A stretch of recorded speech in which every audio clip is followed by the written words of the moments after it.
여러분, 제가 얼마 전에 흥미로운 이야기 하나를 봤습니다. 스티브 잡스가 애플을 시작할 때에 했던 말인데요. 나는 세상에서 가장 좋은 씨앗을 가지고 있다. 하지만 이 씨앗이 자라려면 세상에서 가장 좋은 땅이 필요하다라는 말을 했습니다. 재밌지 않습니까? 이 천재적인 기업가가 자신의 아이디어를 씨앗에 비유했다라는 게, 그런데 더 놀라운 것은 그가 씨앗보다 땅을 더 중요하게 여겼다라는 것입니다. 실제로 잡스는 창업 초기에 수백 명의 지원자들을 일일이 직접 면접했다고 합니다. 밤낮 없이 최고의 인재들을 찾아다닌 거죠. 왜 그랬을까요? 아무리 좋은 아이디어라 할지라도 그것을 받아들이고 키워낼 사람이 없으면 아무 소용이 없다라는 것을 알았기 때문입니다. 그런데 말이죠, 2000년 전에 예수님께서도 이와 비슷한 이야기를 하셨습니다. 다만 여기에서는 농부가 나오고 그 농부가 씨앗을 뿌립니다. 그런데 이 씨앗이 무엇인지 아십니까? 바로 하나님의 말씀입니다. 인류 역사상 가장 귀한 이 씨앗이 열매 맺으려면 스티브 잡스의 말처럼 세상에서 가장 좋은 땅이 있어야 합니다. 바로 우리의 마음입니다. 농부가 씨앗을 뿌리면 어떤 씨앗은 길가에 떨어지고, 또 바위 위에 떨어지고, 또 어떤 것은 가시떨기 위에 떨어지고, 마지막으로 좋은 땅에 떨어집니다. 그런데 이게 말이죠, 우리의 신앙생활과 너무나 닮아 있습니다. 여러분께 묻고 싶습니다. 교회 다닌다고 해서, 예배를 드린다고 해서 자동으로 열매 맺는 신앙인이 될까요? 그렇지 않죠. 똑같은 하나님의 말씀을 듣는데도 어떤 분은 30배, 60배, 100배의 열매를 맺는가 하면 어떤 분은 전혀 열매를 맺지 못하는 분이 계시기도 합니다. 왜 이런 차이가 생길까요? 바로 우리 마음의 상태 때문입니다. 열매 맺는 신앙은 교회를 오래 다녔다고 해서, 성경 지식이 많다고 해서, 봉사를 많이 한다고 해서 저절로 열매 맺어지는 것이 아닙니다. 자, 그렇다면 우리가 오늘 함께 생각해 봐야 할 것이 있습니다.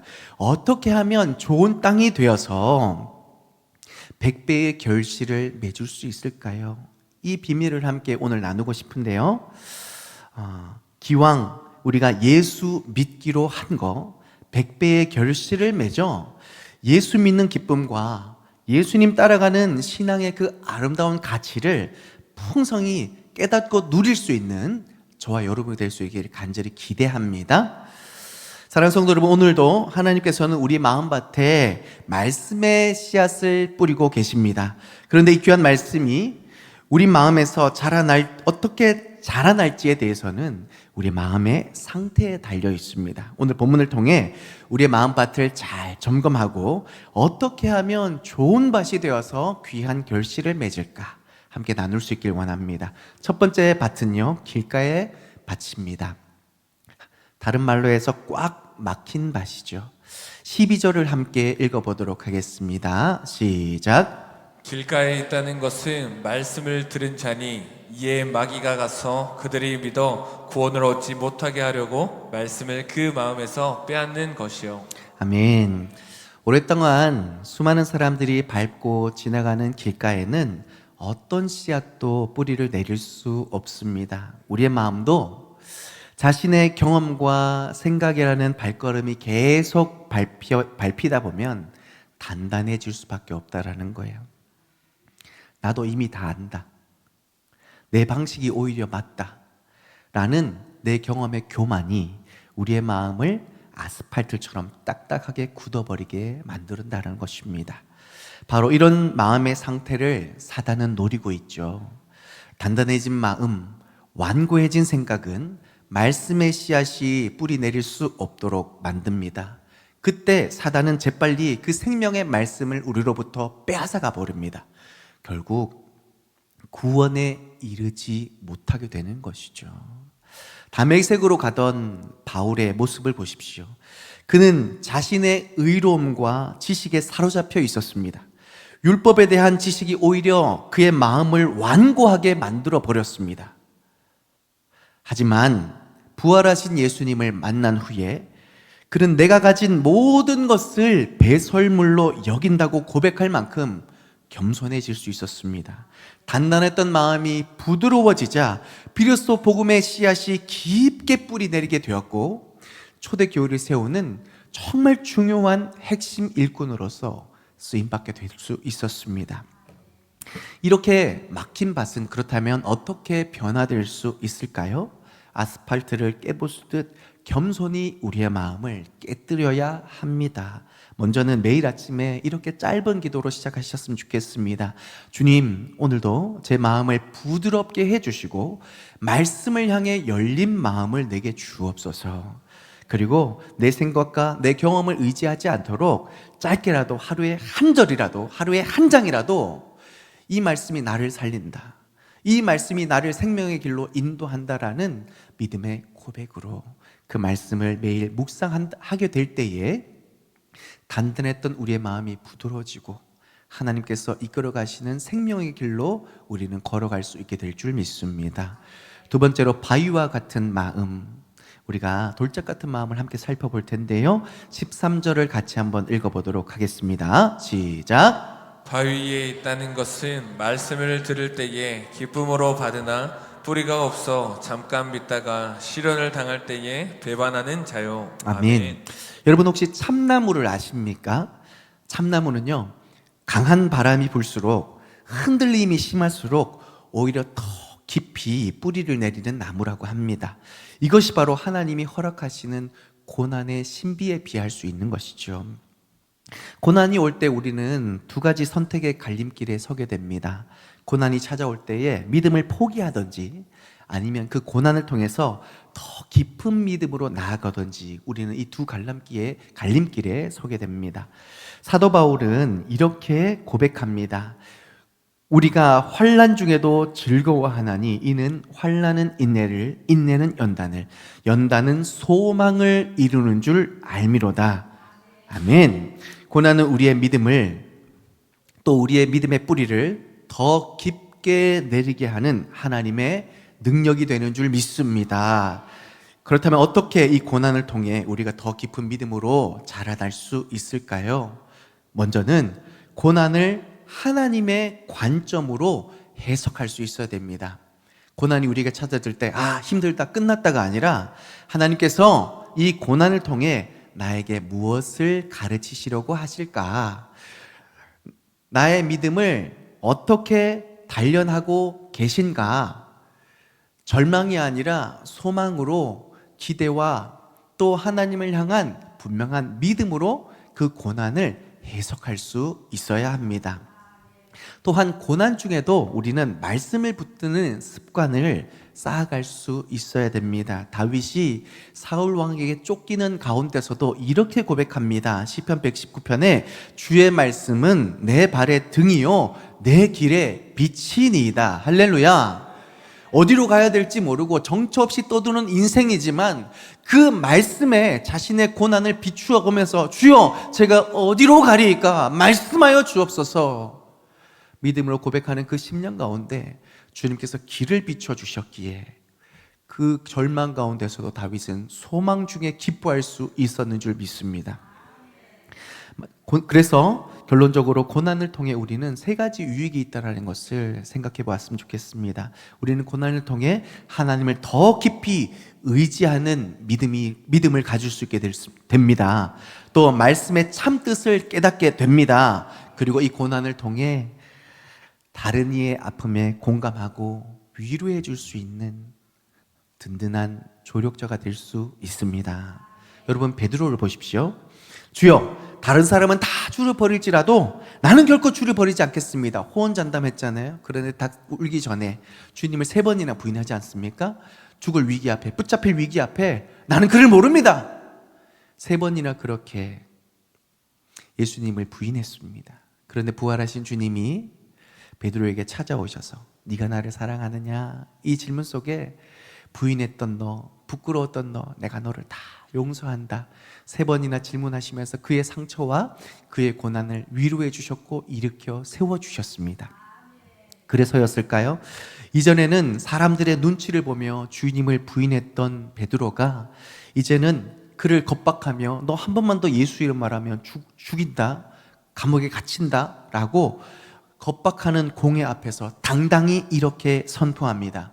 내가 하나님께 순종하는 것이 사람에게 순종하는 것보다 마땅하니라. 죽음 앞에서도, 붙잡힘 앞에서도 당당히 하나님의 말씀 앞에 선포하고 순종하고 있는 베드로의 모습을 발견하게 됩니다. 고난을 통해 베드로는 더 깊고 단단해질 수 있었던 것이죠. 사랑하는 성도 여러분, 지금 여러분에게 닥친 고난이 있으십니까?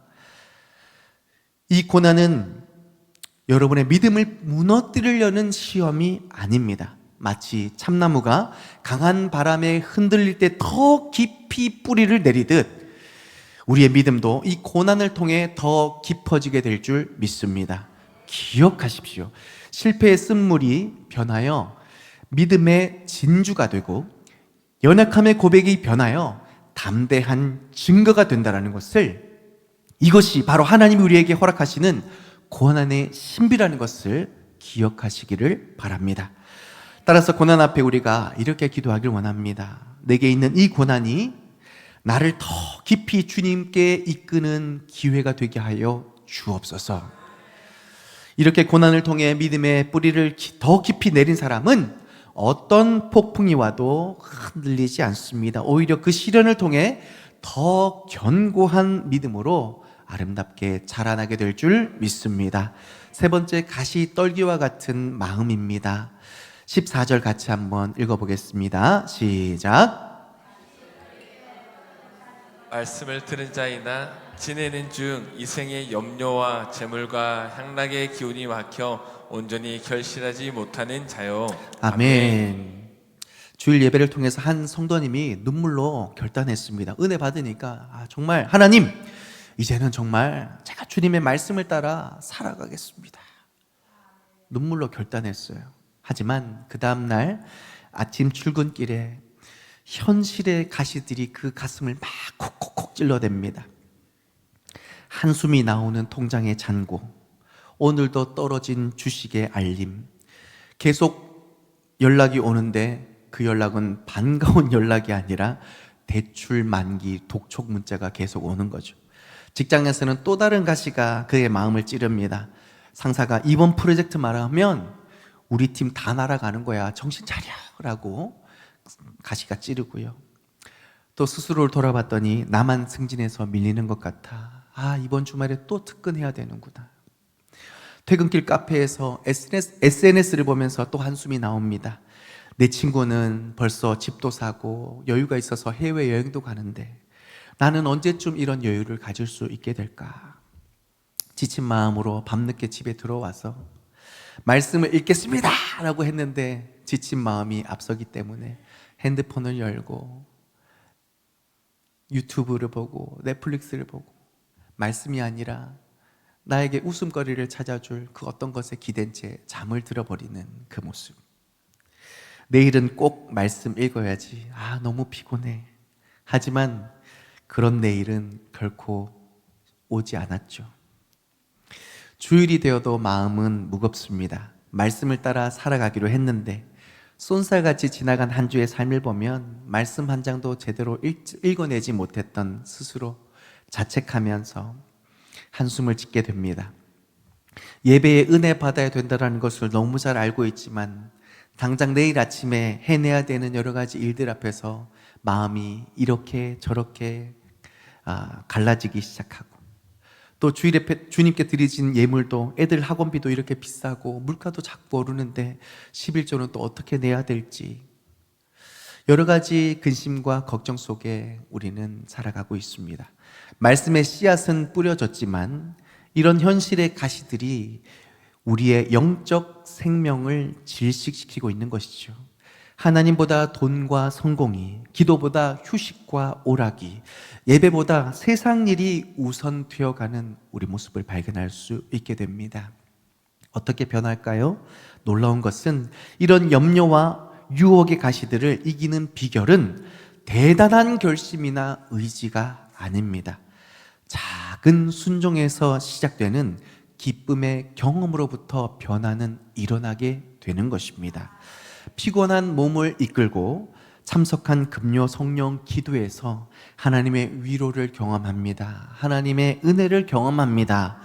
빠듯한 재정적 그 달 상황 속에서도 11조를 드렸더니 예상치 못한 하나님의 채워주시는 그 은혜를 경험하게 됩니다. 아침에 짧은 시간이라도 주님 앞에 부드러운 마음을 주옵소서. 또 주님의 말씀이 나를 살게 합니다. 잠시 동안 그 말씀을 읽는 가운데 주님이 주시는 깨달음의 지혜, 동행해 주시는 그 평안을 누리게 될 때 우리는 이 작은 순종들이 모여서 우리의 영적인 생명을 다시 살리게 되는 변화의 기회를 맞게 되는 것입니다. 그래서 성경은 말합니다. 너희는 먼저 그의 나라와 그의 의를 구하라. 그리하면 이 모든 것을 너희에게 더해 주시리라. 하나님은 우리의 상황을 너무 잘 알고 계십니다. 우리의 분주함도, 우리의 위기도, 현실의 그 고달픔도 주님은 너무나 잘 알고 계십니다.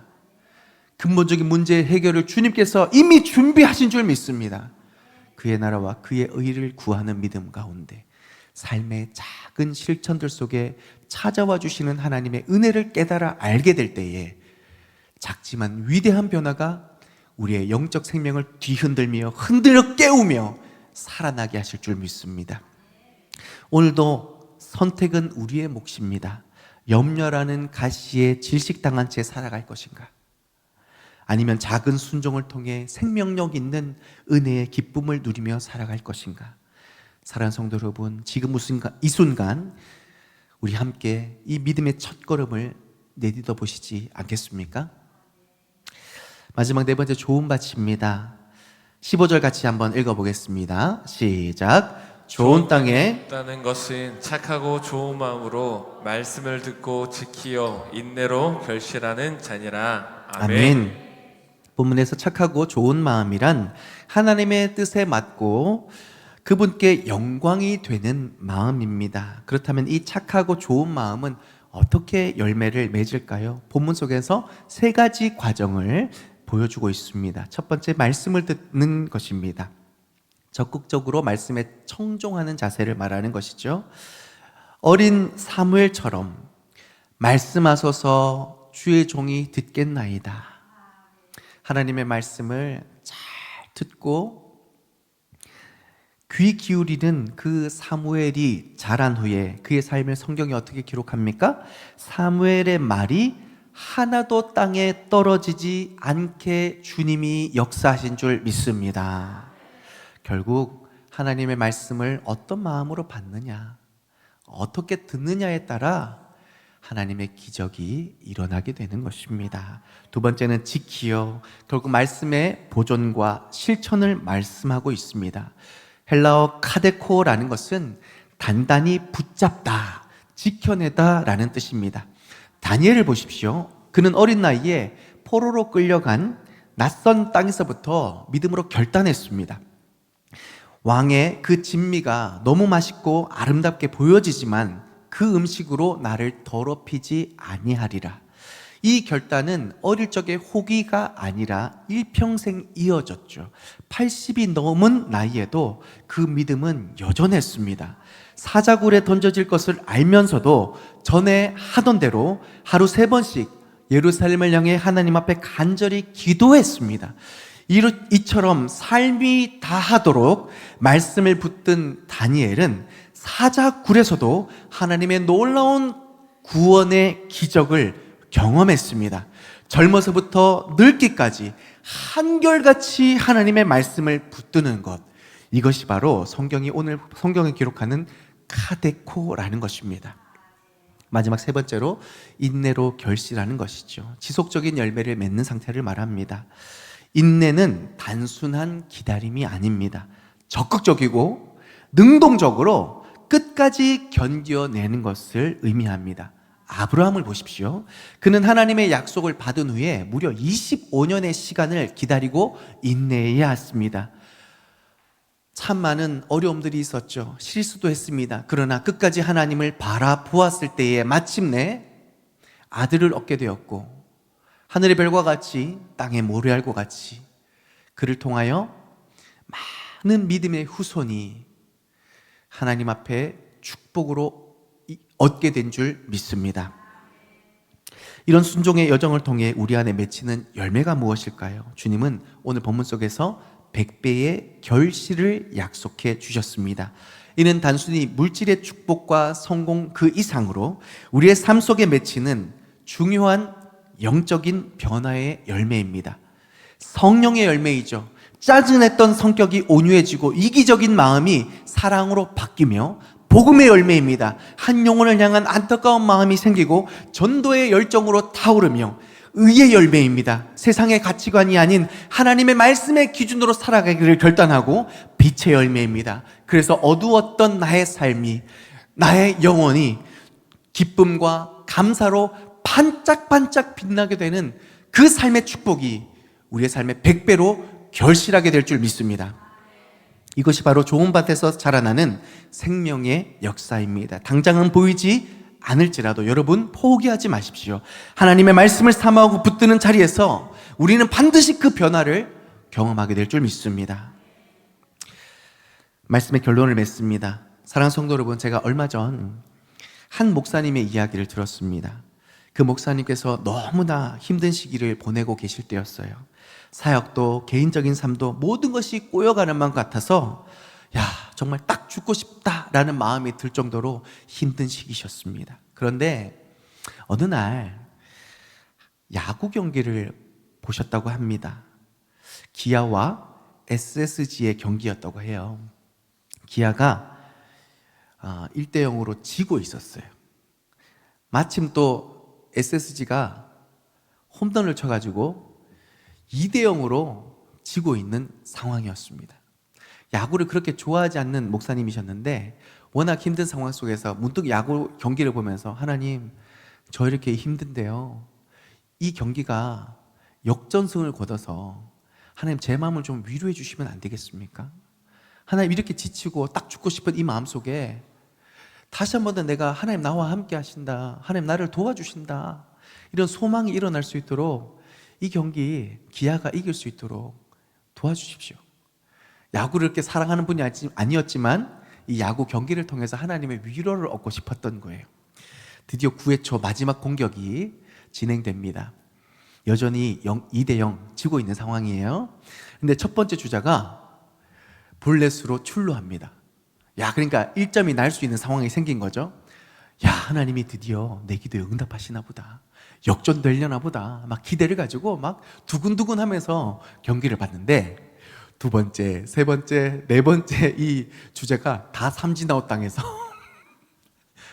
그 경기에 져요. 결국 2대 0으로 집니다. 그래서 이 목사님이 얼마나 낙심이 됐겠어요. 하나님, 이것마저도 안 됩니까? 도대체 정말 이렇게 힘겨운 삶에 하나님의 위로는 어디서 찾을 수 있습니까? 낙심했는데 TV를 끌려고 다시 마지막으로 이렇게 봤더니 전광판에 크게 이렇게 글씨가 써져 있답니다. 축 시즌 우승. 그 팀이 어디냐면 SSG가 아니라 기아. 이미 기아는 시즌 우승을 확정해 놓은 상황이에요. 그 경기에 이기든 지든 아무 상관이 없어요. 이미 승리가 확정되어 있는 것이죠. 그것을 보면서 하나님께서 이 목사님의 마음속에 이렇게 말씀해 주셨답니다. 아들아, 눈앞의 상황만 보고 좌절하지 마라. 보이지 않는 세계에서 이미 내가 압도적으로 승리했다. 아멘이십니까? 여러분, 이것이 바로 우리가 오늘 배워야 할 진리입니다. 최근 제가 한 영화 평론가의 글을 읽었는데 그의 인생 좌우명이 이렇답니다. 하루하루는 성실하게, 인생 전체는 되는 대로. 오늘 설교의 제목이에요. 이 말을 처음 들으면 굉장히 모순된 것 같지 않으십니까? 하루하루는 성실한데 인생은 되는 대로라니요. 이상하지 않습니까? 하지만 이것이 바로 우리 신앙의 역설입니다. 우리는 하루하루 최선을 다해 우리의 마음밭을 가꾸어 가야 합니다. 말씀을 묵상하고 기도하며 예배드리고 이웃을 섬기는 이 모든 것에 하루하루 우리는 성실할 수 있어야 됩니다. 그러나 그 씨앗이 언제 어떻게 열매를 맺을지 그것은 하나님 손에 달려 있는 것이죠. 우리 인생이 어떻게 어떤 방향으로 흘러갈지 그것은 우리 마음이 아니라 하나님의 철저한 계획 가운데 이루어져 가는 줄 믿습니다. 그러니 하루하루 성실하게 삶은 이루어지는 대로 되어지는 대로. 혹시 지금 여러분 중에서도 이런 분 계시지 않습니까? 매일 성경을 읽고 기도하는데 변화가 없는 것 같아 실망하신 분 계시죠? 열심히 섬기고 헌신하는데 열매가 보이지 않는 분도 계시죠? 믿음으로 살려 하는데 현실의 어려움에 부딪혀 좌절하는 분도 계실 것입니다. 주님께서 그런 우리에게 오늘 말씀해 주십니다. 나의 때를 기다려라. 내가 보는 것은 오늘 이 하루의 패배일 뿐이다. 그러나 나는 이미 네 인생의 위대한 승리를 준비해 놓았다. 이제 그 승리를 마련해 주신 하나님 앞에 우리가 함께 이렇게 결단했으면 좋겠습니다. 하루하루 성실하게 매일 10분이라도 그 하나님의 말씀을 묵상하고 출퇴근하는 분주한 가운데서도 하나님 앞에 꼭 한 번씩 기도하고 주일 예배 소그룹 모임에 빠지지 않으며 성실히 하나님의 은혜를 구하는 삶을 결단할 수 있기를 바랍니다. 인생은 주님께 맡기고 나아갔으면 좋겠습니다. 조급해하지 않았으면 좋겠습니다. 하나님의 때가 있는 줄 믿습니다. 비교하지 않았으면 좋겠습니다. 우리 각자의 시즌이 있는 줄 믿습니다. 포기하지 않았으면 좋겠습니다. 주님이 지금도 일하고 계시기 때문입니다. 함께 걸어갔으면 좋겠습니다. 소그룹에서 서로의 어려움을 나누며 함께 기도하며 격려하며 단 한 사람도 낙오되는 일 없도록 서로를 돌아보며 그것이 하나님의 나라 아니겠습니까? 그 하나님의 나라의 아름다움을 함께 이루며 경험하며 나아가는 우리 교회가 될 수 있기를 원합니다. 이렇게 살아갈 때에 우리는 놀라운 순간을 맞이하게 될 것입니다. 어느 날 문득 돌아보니 우리가 예상하지 못한 방식으로 우리가 꿈꾸지 못한 그 뒤로 30배, 60배, 100배의 열매가 맺혀지는 것을 우리는 반드시 보게 될 줄 믿습니다. 마치 오늘 본문에 나오는 좋은 땅과 같이 우리도 하루하루 성실하게 말씀을 듣고 지키며 인내로 결실하는 삶을 살아갑시다. 그리고 그 열매는 하나님께 맡깁시다. 주님께서 반드시 우리를 통해 놀라운 생명의 역사를 이루어 가실 줄 믿습니다. 이번 한 주 하루하루는 어떻게 성실하게 우리의 인생은 되는 대로 하나님이 이끌어 가시는 대로 더 깊어져가는 믿음, 더 풍성한 삶으로 행복을 놓치지 않는 복된 믿음의 성도의 삶이 되시길 주님의 이름으로 축복합니다.